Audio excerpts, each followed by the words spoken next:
Isang kwento na malapit sa puso ng maraming Pilipino ay ang tungkol sa mga kababayan natin na piniling mga ibang bansa upang mapabuti ang kanilang mga kalagayang pang-ekonomiya.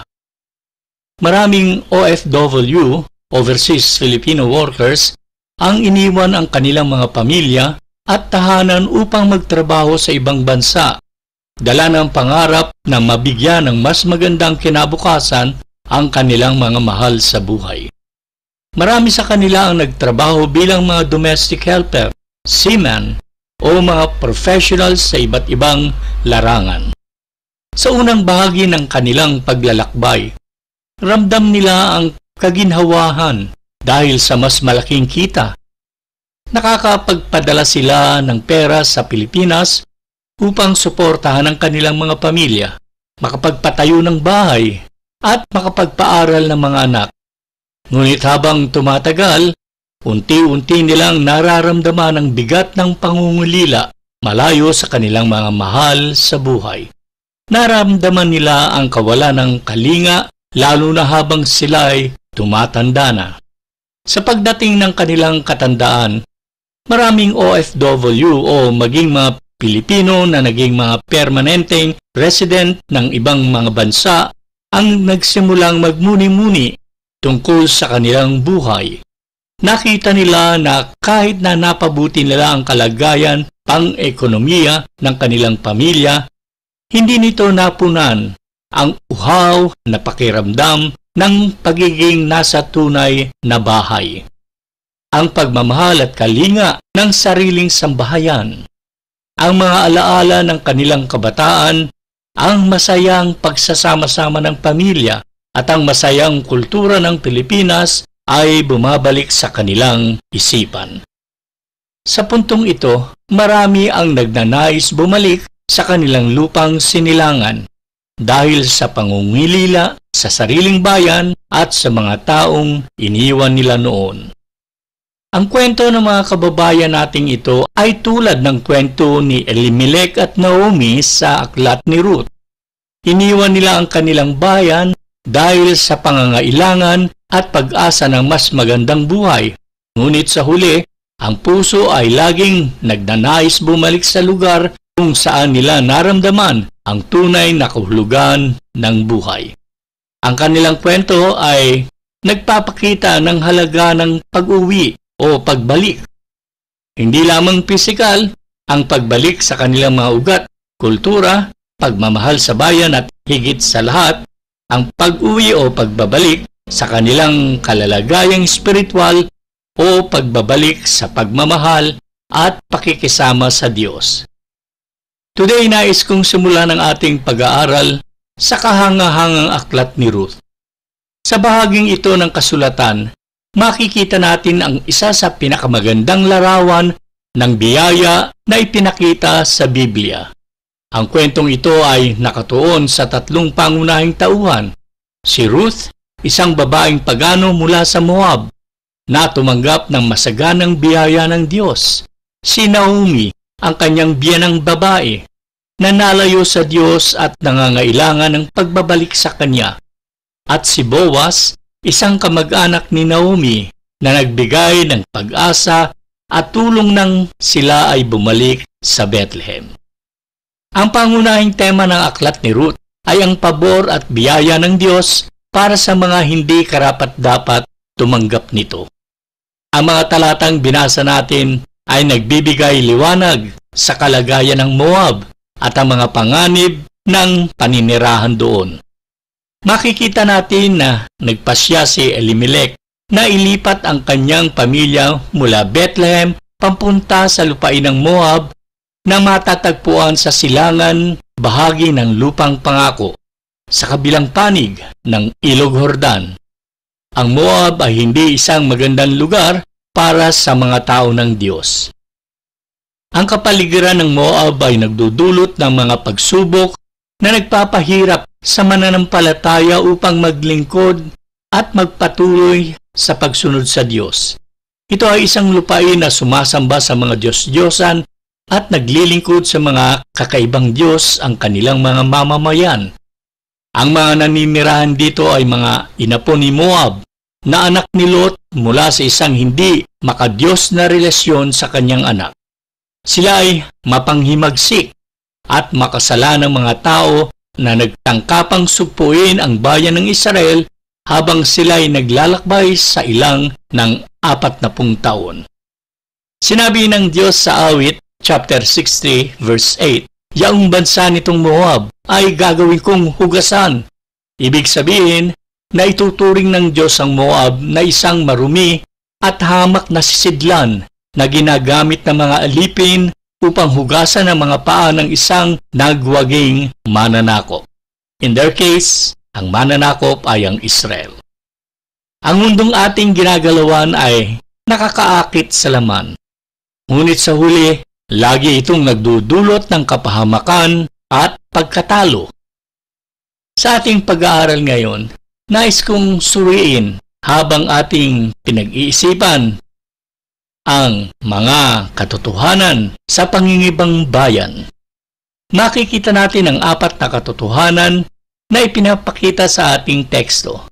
At ang unang katotohanan ay mababasa natin sa verse 1, ang malaking kakulangan. Nang ang Israel ay pinamumunuan ng mga hukom, nagkaroon ng tagutom sa buong bayan.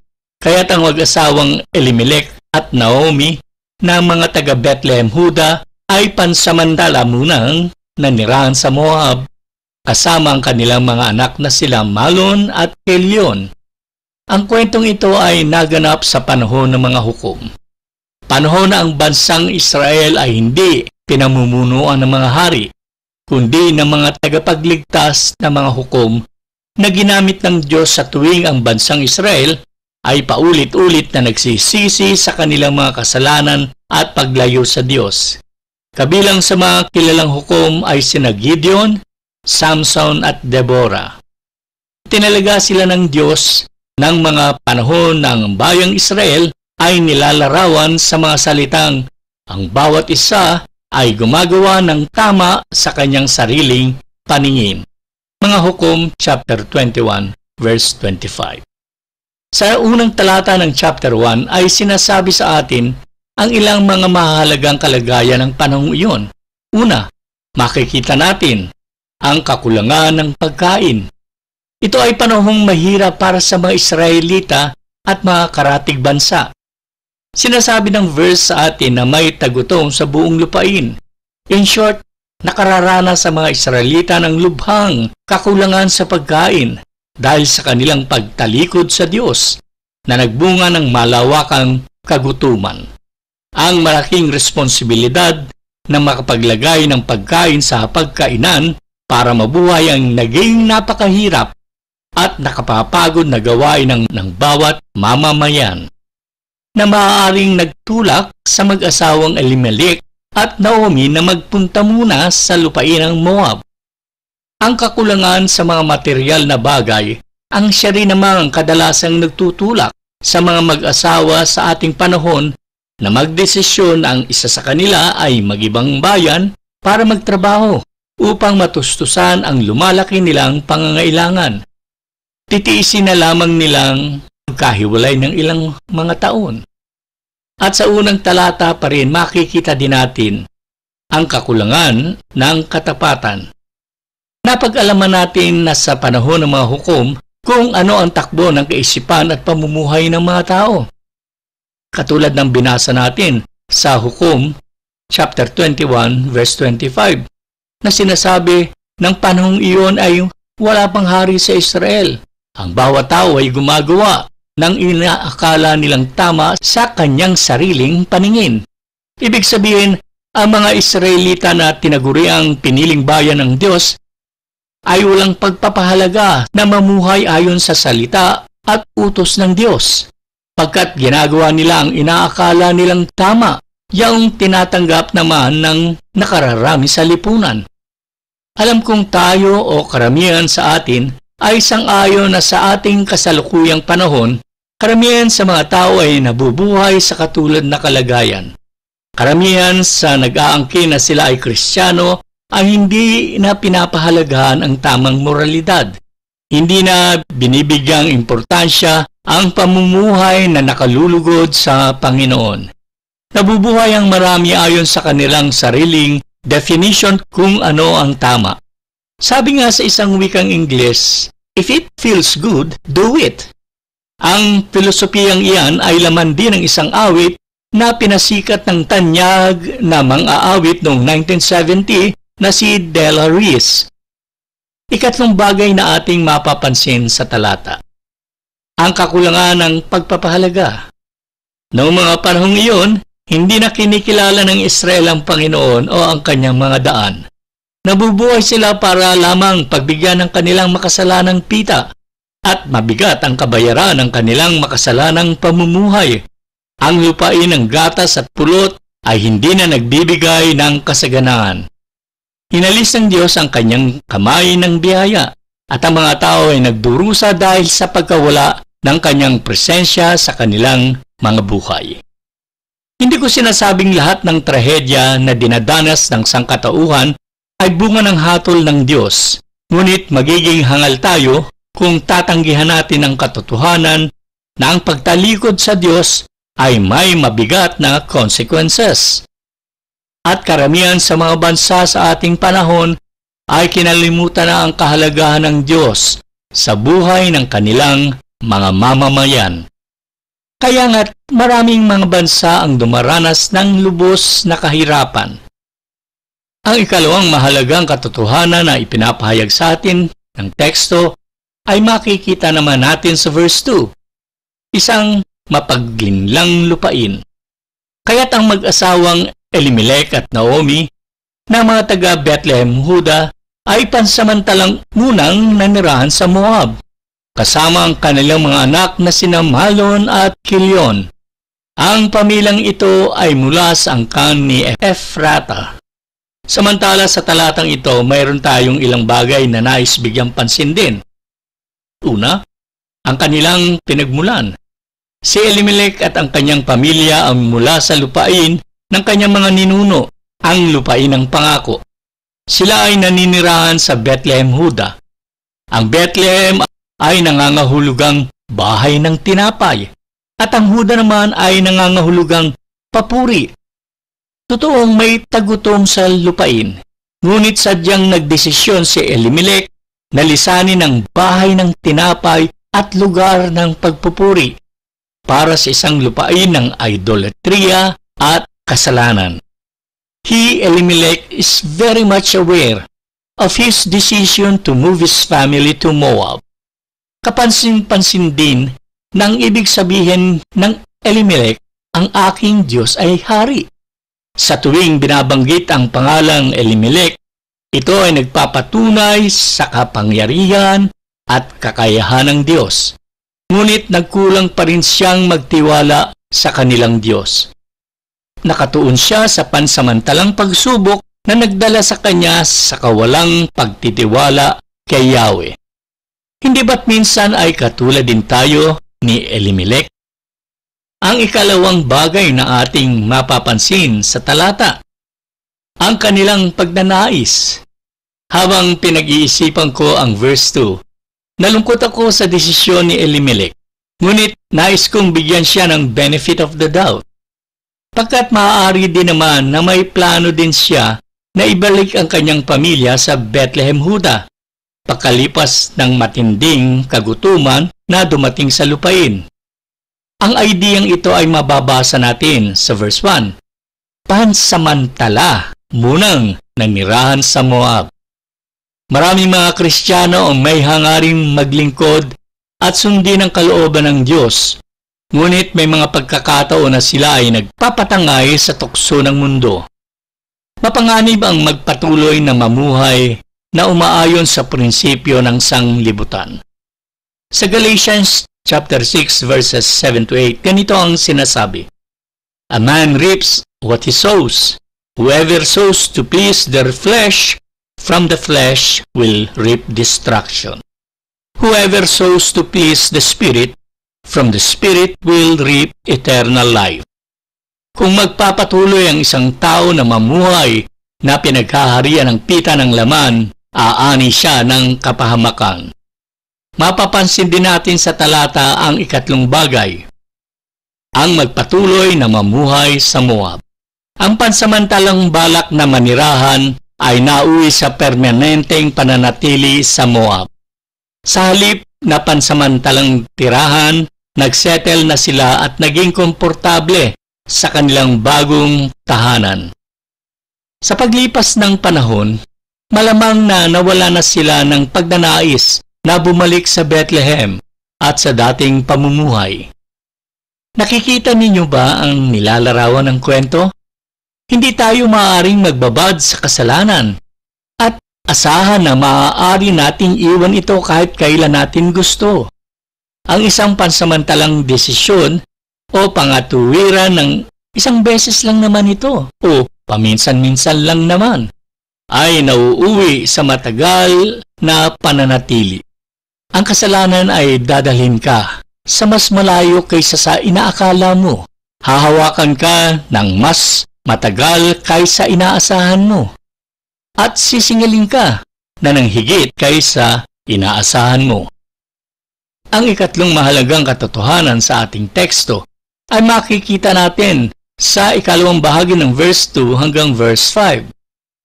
Isang mapinsalang lupain. Kasama ang kanilang mga anak na sina Malon at Kilion. Ang pamilyang ito ay mula sa angkan ng Ephrata. Namatay sa Moab si Elimelech at naiwang byuda si Naomi. Ang dalawang nilang anak ay nakapag-asawa naman ng mga Moabita, sina Orpa at Ruth. Ngunit pagkalipas ng mga 10 taon, namatay rin sina Malon at Kilion, kaya't si Naomi ay naulila sa asawa at mga anak. Bumalik sa Bethlehem si Naomi kasama si Ruth.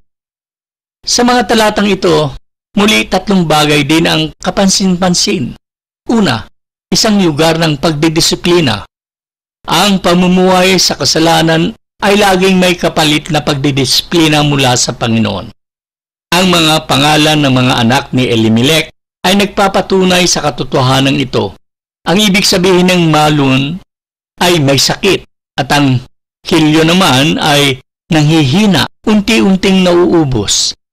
Tandaan natin, ang mga anak ay isinilang pa bago sila pumunta sa Moab. Malinaw na nagpadala na ng babala ang Diyos bago pa sila umalis papuntang Moab. Ang ikalawang bagay na ating mapapansin, isang lugar ng pagsuway. Sabi sa mga talata na ang dalawang nilang anak ay nakapag-asawa naman ng mga Moabita, sina Orpa at Ruth. Sa iba't ibang bahagi ng kasulatan, malinaw na ipinapakita na hindi nakalulugod sa Diyos na ang kanyang mga tao ay nakikipag-asawa sa mga bansang pagano. Nagbabala siya laban dito at inutusan silang iwasan ang ganong bagay. Gayunpaman, sina Malon at Kilion ay nag-asawa ng mga taga-Moab. Ang kanilang malaking pananatili ay nauwi sa 10 taong pagsuway.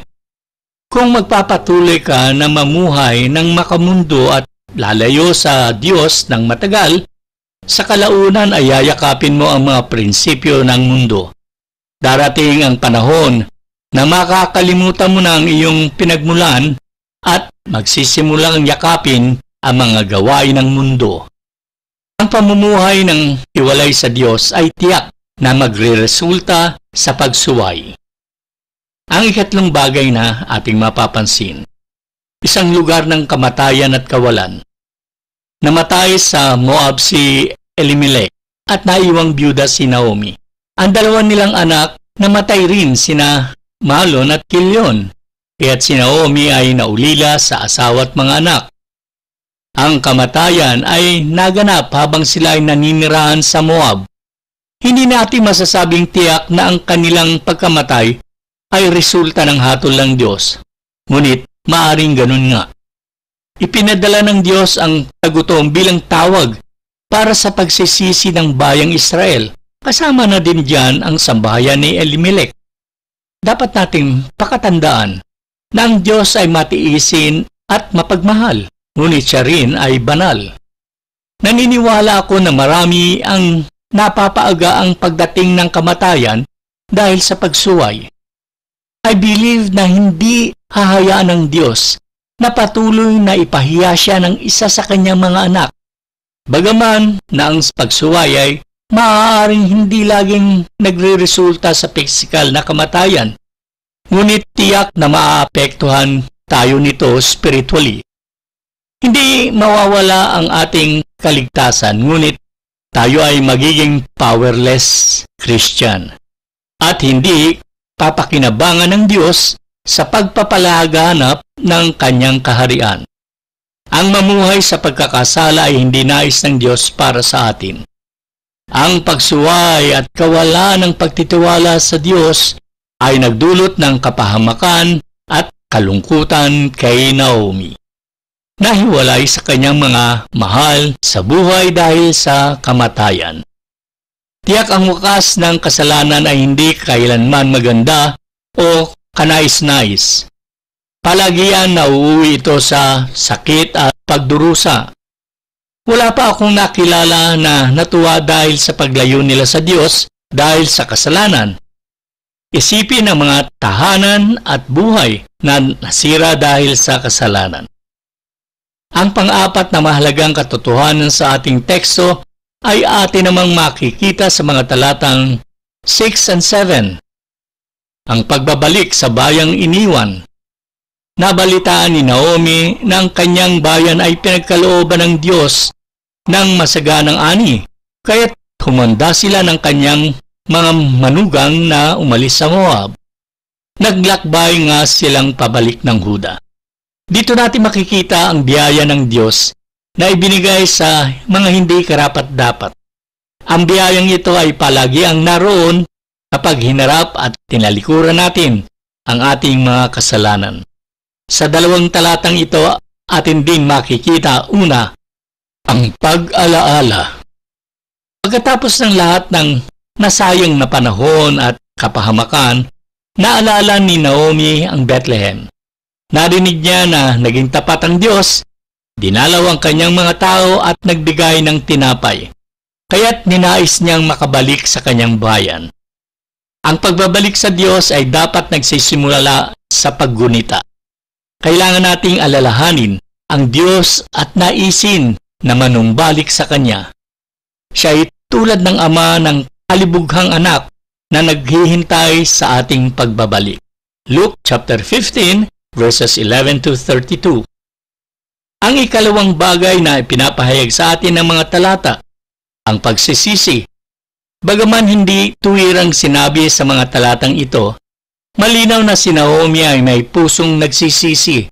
Napagtanto niyang walang idinulot ang Moab kundi pagkatalo, kawalan ng pag-asa at kamatayan. Nais siyang bumalik sa Bethlehem upang ma-restore ang kanyang muling kalagayan. Ang simpleng pag-alaala sa ating pakikisama sa Diyos ay hindi sapat. Kailangan nating makarating sa puntong handa tayong magsisi at humingi ng kanyang kapatawaran. Dapat nating talikuran ang Moab at hanapin ang kagalakan sa Panginoon at ang kanyang kabanalan. Ang ikatlong bagay na ating makikita, ang pag-uwi sa lupaing pinagmulan. Buong pusong nagdesisyon si Naomi na bumalik sa lupain ng Bethlehem, Huda. Sapat na ang kanyang pamamalagi sa Moab at oras na upang siya ay umuwi. Ang mga pilat at sakit na dulot ng Moab ay naroon pa rin. Marami sa ngayon ang kailangan lisanin ng kanilang Moab at simulan ang paglalakbay pabalik sa Diyos. Ang mga resulta ng kasalanan ay maaaring manatili at ang nasayang na panahon ay hindi na mababalik. Ngunit hindi ito dahilan upang manatiling malayo sa Diyos. Siya ay isang mapagmahal na Diyos at siya ay mapagpatawad. Ngunit kailangan nating maglakbay pabalik sa Kanya. Sa ating pagtatapos, sa unang bahagi ng kwento ni Naomi, nakita natin ang kapahamakang dulot ng paglayo sa Diyos. Ito ay nagdudulot ng matinding kalungkutan at spiritual na pagkalugmok. Ngunit sa kabila ng pagkakamali, Ipinakita rin ang walang hanggang biyaya at awa ng Diyos.